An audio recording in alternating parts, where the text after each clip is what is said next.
Welcome, everyone. You are listening to the Takeaways Podcast, Episode 2. This limited series is a special look into my new book, Takeaways, Secret Truths from Leading a Startup. This podcast is for entrepreneurs and other business owners anywhere who need some quick direction anytime they find themselves at a difficult crossroads. It's exactly what I needed when I was facing difficult daily decisions in the early weeks and months of my startup Looped. Today I'm going to share how to screen your advisors carefully to make sure you have a rock-solid team. So, what are you waiting for? Let's get started.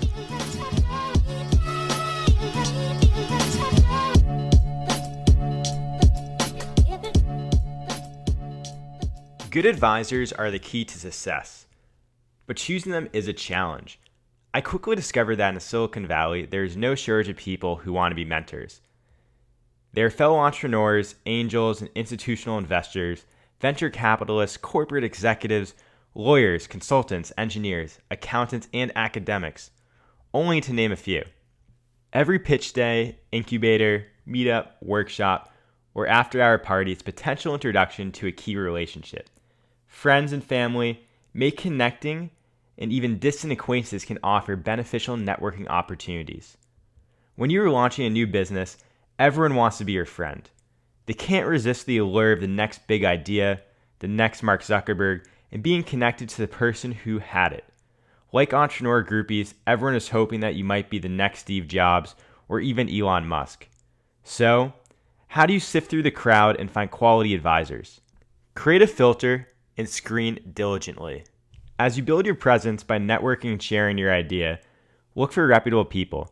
Identify individuals who resonate with your concept. Give actionable recommendations, and suggest others who might be helpful, such as prospective employees and even business partners.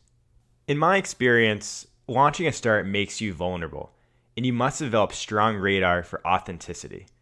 Along the way, you'll meet a variety of people.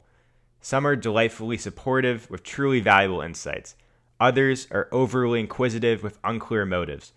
And more than a few are sly and greedy, always looking for a quid pro quo, such as stock or consulting fees. While the fear that someone will steal your concept is real, the greater threat is that too many of these people will simply waste your time. As I looked for advisors, I had both successes and failures. I learned from both, and as a result, I developed a framework for finding the best mentors, which I'd like to share with you right now. Rule number 1, find someone who has walked in your shoes.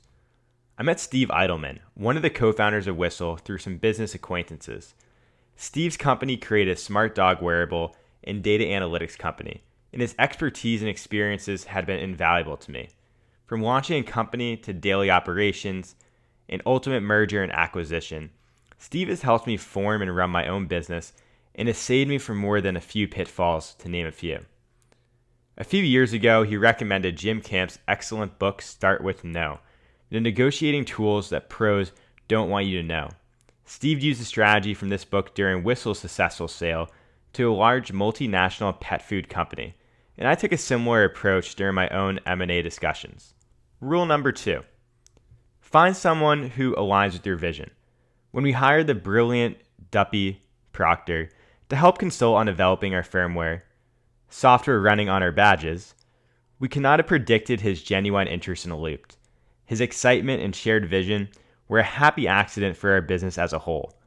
With years of hardware engineering experience, Duppy worked closely with us at the outset and even scheduled calls with their engineering team after his official involvement ended.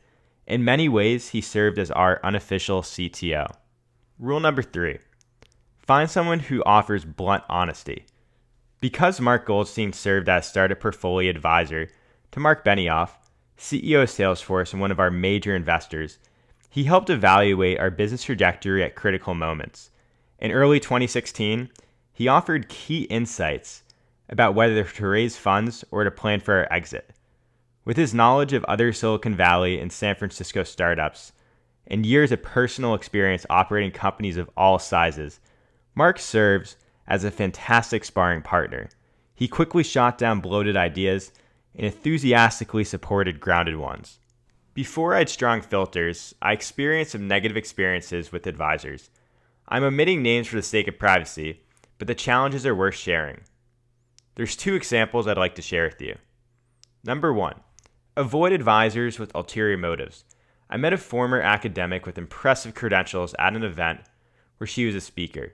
With a shared common interest, we arranged a lunch to discuss the original loop technology concept. Our lunch ended positively, and I was excited about the follow-up conversations. We exchanged a few emails, and then I received a letter from her lawyer a few weeks later to integrate our intellectual property into her own patents. This was a shock, and it really was a disappointment, as we had never discussed patents in the past. The proposal became a distraction, and it ultimately soured our relationship. And number 2, avoid advisors looking for a free piece of action. When it comes to giving equity to advisors, it's very easy for things to go sideways, even with someone you trust and like. While I appreciate advisors' many insights, my experience colored any discussions about complementary equity. I decided the only fair way to grant equity was through investing in my company Looped. By developing your own filters, you can successfully screen potential advisors. In the end, your best advisors will shape a startup. They'll work unselfishly with or without stock, and they'll share in the intrigue of the potential outcome of your major business. So, should you grant stock to advisors? I ultimately decided that I would only grant stock to advisors if they invested in Looped. Initially, I set work goals for advisors, such as 3 to 5 hours of consulting a month or 3 introductions per quarter as a way to earn their equity. While this was a good concept, it was way too complicated to quantify and measure. In the end, I told my advisors they could receive shares only by investing. No one objected, since the excitement of the startup ecosystem hinges on the risk of betting on new companies and ideas. I also found out that the best advice came from serious investors whose financial commitment aligned directly with the success of my startup. Active investors offer the best guidance for the overall interest of the company, and it's in their favor to make sure that their advice helps your company move forward and becomes as successful as possible. And that's the show. Thanks for listening to the Takeaways podcast, which is produced every Tuesday for your enjoyment, and show notes can always be found on my blog on Medium at Own It. Come back often and feel free to add the podcast to your favorite RSS feed. You can also follow me on Instagram, and you can sign up for more info on my new book at takeawaysbook.com. All of the links are going to be in the show notes, and until next time, keep following your dreams and own it.